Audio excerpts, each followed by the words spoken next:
രോഹിത് ശർമ്മയുടെ പിൻഗാമിയായി ഇന്ത്യയുടെ പുതിയ T20 ക്യാപ്റ്റനായി സ്റ്റാർ ബാറ്റർ സൂര്യകുമാർ യാദവ് വരുമെന്ന റിപ്പോർട്ടുകളാണ് വന്നുകൊണ്ടിരിക്കുന്നത്. സ്റ്റാർ ഓൾറൗണ്ടറും വൈറ്റ് ബോൾ ഫോർമാറ്റുകളിലെ വൈസ് ക്യാപ്റ്റനുമായ ഹാർദിക് പാണ്ഡ്യയാവും T20യിലെ പുതിയ ക്യാപ്റ്റനായി വരികയെന്നായിരുന്നു ആദ്യം പ്രതീക്ഷിക്കപ്പെട്ടിരുന്നത്. പക്ഷേ തികച്ചും അപ്രതീക്ഷിതമായാണ് ഇപ്പോൾ സ്കൈയുടെ പേര് ഈ സ്ഥാനത്തേക്ക് ഉയർന്നു വരുന്നത്. 2026 അടുത്ത T20 ലോകകപ്പ് വരെ ഈ ഫോർമാറ്റിൽ ഇന്ത്യയെ സൂര്യ നയിക്കുമെന്നാണ് വിവരം. ഇന്ത്യൻ ടീമിനെ ഇതിനകം T20യിൽ സൂര്യ നയിച്ചു കഴിഞ്ഞു. ഹാർദിക്കിന്റെ അഭാവത്തിൽ 2 പരമ്പരകളിലാണ് അദ്ദേഹം ക്യാപ്റ്റനായത്. 2 പരമ്പരകളിലും ഇന്ത്യ വിജയം നേടുകയും ചെയ്തു. കഴിഞ്ഞ വർഷം ഏകദിന ലോകകപ്പിന് പിന്നാലെ നാട്ടിൽ ഓസ്ട്രേലിയക്കെതിരായ T20 പരമ്പരയിലാണ് ക്യാപ്റ്റനായി സൂര്യ അരങ്ങേറിയത്.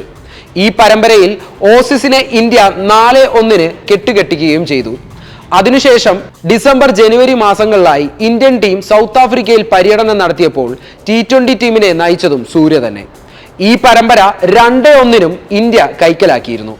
ദേശീയ ടീമിനെ മാത്രമല്ല IPLൽ മുംബൈ ഇന്ത്യൻസിനെയും ചില മത്സരങ്ങളിൽ അദ്ദേഹം നയിച്ചു കഴിഞ്ഞു. ഇവയെല്ലാം പരിഗണിക്കുമ്പോൾ സൂര്യ തീർച്ചയായും ഇന്ത്യൻ ക്യാപ്റ്റനാവാൻ അർഹതയുള്ള താരം തന്നെയാണ്. ഇന്ത്യയുടെ T20 ക്യാപ്റ്റൻ സ്ഥാനത്തേക്ക് അദ്ദേഹം ബെസ്റ്റ് ഓപ്ഷനാണ് എന്നതിന് 3 പ്രധാനപ്പെട്ട കാരണങ്ങൾ എന്തൊക്കെയാണെന്ന് നമുക്ക് നോക്കാം. ഹാർദിക് പാണ്ഡ്യ പരിക്കുകളുടെ തോഴനായ ക്രിക്കറ്റർ ആണെന്നതാണ് ആദ്യത്തെ കാരണം. ഫിറ്റ്നസ് പ്രശ്നങ്ങൾ കരിയറിലുടനീളം അദ്ദേഹത്തെ വേട്ടയാടിയിട്ടുണ്ട്. പല പ്രധാനപ്പെട്ട പരമ്പരകളിലും ഇത് കാരണം അദ്ദേഹത്തിന് നഷ്ടമായിരുന്നു. കഴിഞ്ഞ വർഷത്തെ ഏകദിന ലോകകപ്പിലും ഹാർദിക്കിന്റെ സേവനം പകുതിയോളം മത്സരങ്ങളിൽ മാത്രമേ ഇന്ത്യക്ക് ലഭിച്ചിരുന്നുള്ളൂ.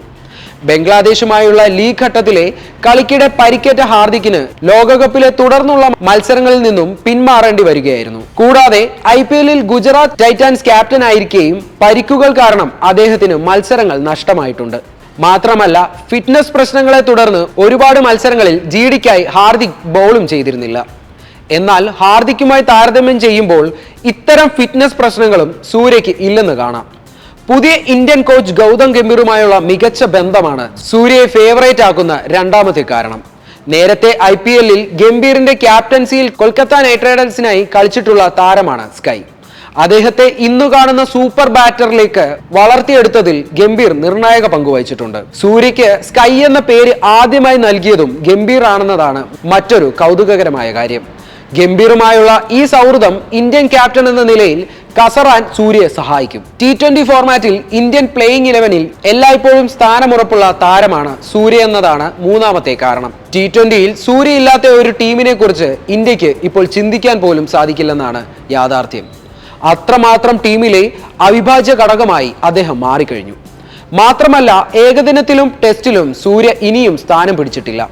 അതുകൊണ്ട് തന്നെ T20യിൽ കൂടുതൽ ശ്രദ്ധിക്കാനും ക്യാപ്റ്റൻസിയിൽ തിളങ്ങാനും അദ്ദേഹത്തിന് സാധിക്കുകയും ചെയ്യും.